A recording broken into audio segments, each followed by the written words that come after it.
Believers of this young AC Milan, welcome back. As you can see, I'm away. Eventually, my wife kicked me out. I'm not even in another room. Now I'm in another place. No, of course, I'm kidding, guys. Everything is fine at home. Don't worry. I'm just working away.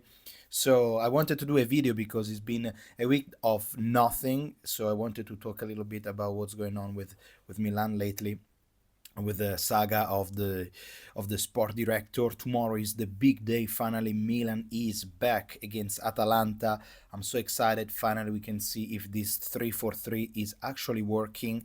But we will see. Zero expectation as always, because every time that we're expecting a tiny bit from this Milan, we always get messed up. So I don't want to suffer anymore. So I'm gonna just leave it there. We are ninth. We are comfortable ninth spot. We're not going in Champions League, Europa League, Conference is absolutely fine, because this Milan, from what we see in this season, that's what it deserves to be.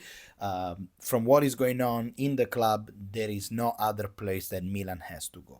Of course, tomorrow is going to be another full stadium. Of course, as I mentioned before, I was surprised about this constant crusades of our fans, that they don't understand that filling up the stadium, you're pretty much filling up the pockets of the Cardinale, of Red Bull, of Elliott, because in that way their financial achievement is fully filled. The only thing that is missing, which is the part that we care more than everything, is the sports side, which is, so far we are ninth. We saw Inter going through the quarterfinal of Champions League. They're going to be playing here in Barcelona against the FC Barcelona. They are in the semi-final of Champions League. And I know it is wrong. My mother told me it is wrong to compare yourself to others, but let me tell you,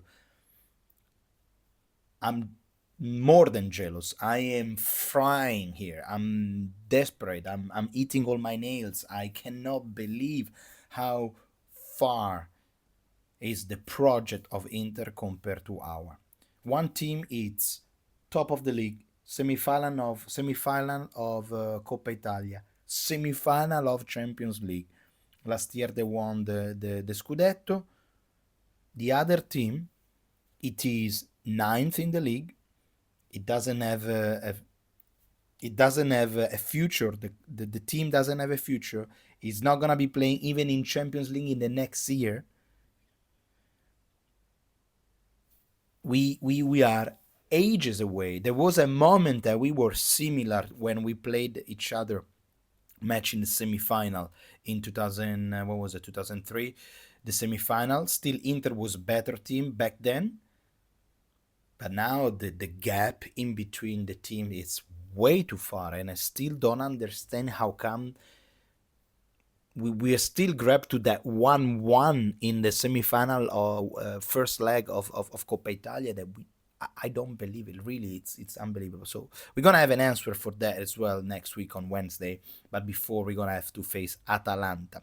Now, when I talk about Atalanta, we also have to talk about the latest news about Damiko, sport director. Is that true that there is something in between Furlani? Is that true that there is some contact in between our CEO and the potential sport director of Atalanta, called Tony D'Amico? Now, something that you have to know about Atalanta, ladies and gentlemen, is that I just read on One Football exactly a few days back that Atalanta have announced the appointment of a former Manchester United chief, John Murtough, as their new director of global development. Okay, so he's gonna play directly under D'Amico. And because the press read this, I don't know if it's true. This is gossip, but it is potentially that there is a reaction of D'Amico that maybe he didn't want him. So of course, because of this situation, that they got the new person in theory under him. In theory, maybe there is some contrast with the Percassi family. So in that situation, Di Marzio, which is a Sky Sport Italy journalist, said that actually Furlani contacted D'Amico to see if there is a potential development there. Now, this is pure. We are not talking about anything solid here. This is just gossip in between the parts. Okay, I think it is a great gossip just to create a little bit more of um, to say excitement around the Milan DS saga. We all know that we saw the picture and the image, the videos of Tuesday, I think was when Furlani met Tare 4 hours, but again there was nothing, nothing was concluded. Okay, so a lot of people like why there was nothing concluded. Are we not happy? Are we there is something that we don't know yet? Now, as we know, Furlani met Tare, which was the first options of Ibrahimovic and the Cardinale, that they already met him in March in London. Now, what is going on? This is taking ages. In theory, I'm just saying, in theory, this sport director saga, they told us that should have been wrapped up in March. We are on the 19th of April and we still don't have a sport director. Now, I put on the side one thing, guys. The coach, because some people say, what do you think about Allegri? What do you think about Conte? I strongly believe that until we are going to know who's our sport director, we're not going to know the new coach, because the new sport director is going to pick the new coach. If we're going to pick the new coach before the sport director, it's going to be even more messy, because it's like I have a restaurant, I'm going to choose the waiters before the manager actually check their CV. You know what I mean? Like the chef, for example, we're going to decide who's going to be the cook even before who's picking who's the chef. It doesn't make any sense. It's going to be another mistake, which is, I will be not surprised anymore if this is actually going to happen, because it could happen in this mess of Milan. But let's put the coach on the side for a minute and let's keep talking about the sport director, because this is taking literally ages. Now, here is a quick question. Do you guys know what's a conclave? A conclave is when a pope in the Christian church, in a Roman Catholic church, dies.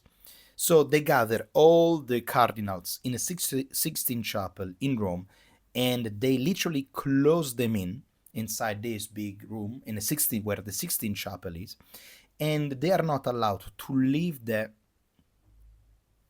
room until they have a new pope. So they're gonna go through with votes. Okay, they every cardinal votes who they think is gonna be the best pope, and at the end of every vote, if they have a negative answer, out of the chimney at the Vaticano, you're gonna see a black smoke. Whenever you're gonna see a white smoke, it's because finally the cardinals, they all voted the same person, the same candidate, and eventually you're gonna have a white smoke, right? Interesting, because I double check in online, and this is very funny, but I just want to say because it's extremely funny. For the latest pope, it took a pope, which is, I think it's a little bit more important than choosing a sport director for Milan. For the latest pope in 2013, it took 2 days, 5 rounds of voting. For the Pope John Paul in 2005, it took 2 days, 4 rounds of voting. The longest time that it took to pick a new pope was literally 3 years. Okay, it was back in 1268. Okay, 3 years to pick a pope. Now, where are we going now? Where are we going with this sport director saga, guys? It is ridiculous that we haven't chosen yet a sport director, and literally in a month the season it's over, and we still don't know who's gonna pick the coach. We don't know anything. The reason why it's taking so long, in my opinion, is because for the first time in his life, Furlani has to pick a person, and he's gonna be the direct accountable for his choice. As simple as that. As simple as that. He's taking time because he knows the weight of picking the right sport director. If he's gonna put the wrong sport director in Milan, everything is gonna collapse. All the investments for the next few years of Elliott is gonna collapse. But if he's gonna put the right sport director, we can come back, because the objective next year for Elliott, and of course for Red Bull as well, has to be Champions League. That is how ridiculous it is, but it is true. The goal for the next season of Milan is to go back in Champions League. There is no excuses. If Milan doesn't go in Champions League again and is gonna get not the right sport director and not the right coach, things are gonna get really, really bad. And probably they're gonna sell for that. So I don't know anymore what to wish for this Milan. Think about how bad is this.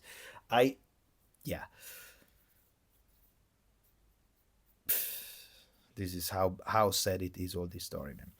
But anyway, let me finish to say this. So yeah, he's gonna be so the thing is, what I would like to say to Furlani directly is, you're representing Milan. Why always aiming to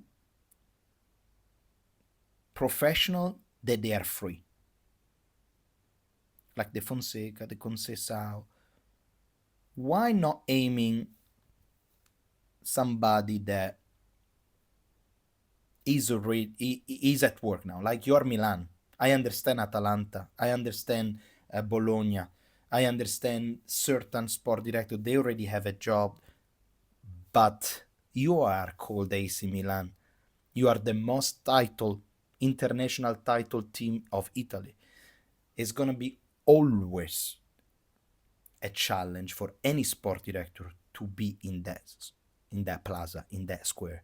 So why don't you go pick up top tier sport director, top tier coach? Try the best. Give them a little bit more freedom, because Paratici, the story, it doesn't work with you because you give him too much steps, not too much freedom. Push away the people that they drag Milan in this situation. The Moncada, the Ibrahimovic, we don't want to see them anymore. But do something. Go pick really the best for this team. Because cannot. Okay, we are sitting on our 7 Champions League and 19 Italian Scudettos. But the other teams, they are at work. The environment around the Bologna, about the Atalanta, around Inter, it is building up. We have to go back to that. That's the goal of Milan. That's all I want to say, guys.